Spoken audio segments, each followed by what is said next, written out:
پیارے حبیب سرکار دو عالم صلی اللہ علیہ وسلم نے جہاں جمعۃ المبارک کے دن کی اور فضائل ذکر کیے، کئی فضیلتیں احادیث میں وارد ہیں، وہیں اللہ کے حبیب نے جمعے کے روز عصر کی نماز کے بعد ایک ایسا عمل بتلا دیا جس عمل کو کرنے والے کے لیے ایک بہت بڑی بشارت ہے، بہت بڑی خوشخبری ہے۔ اللہ کرے اللہ ہمیں اس عمل کو استقامت کے ساتھ، دوام کے ساتھ ہر جمعے کے دن کرنے کی توفیق نصیب فرمائے۔ اللہ کے حبیب سرکار دو عالم صلی اللہ علیہ وسلم فرمانے لگے، من صلی صلاة العصر من یوم الجمعہ فقال قبل ان یقوم من مکانہ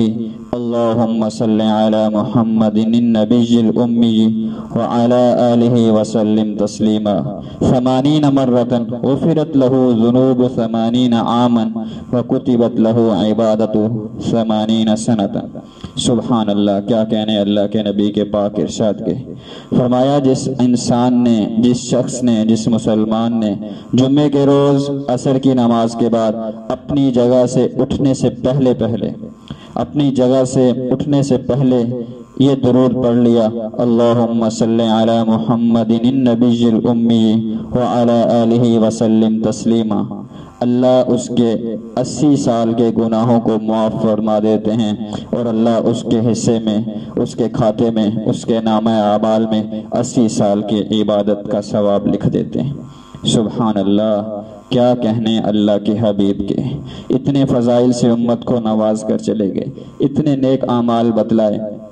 اگر ہر عمل کا ذکر کیا جائے، اگر ہر عمل کے پیچھے فضائل دیکھے جائیں، ہر عمل کے پیچھے، نیک عمل کے پیچھے اس کا اجر دیکھا جائے، تو قسم خدا کی اگر سچا مسلمان ہو، ایمان ہو، دل میں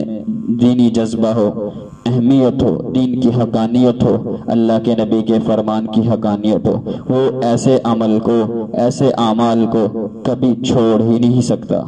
ایسے اعمال کو کبھی چھوڑ ہی نہیں سکتا۔ تو میرے عزیزو، جمعے کے دن عصر کی نماز کے بعد 80 مرتبہ اس درود کا اہتمام کریں، اللہم صلی علی محمد النبی الامی وعلی آلہ وسلم تسلیما۔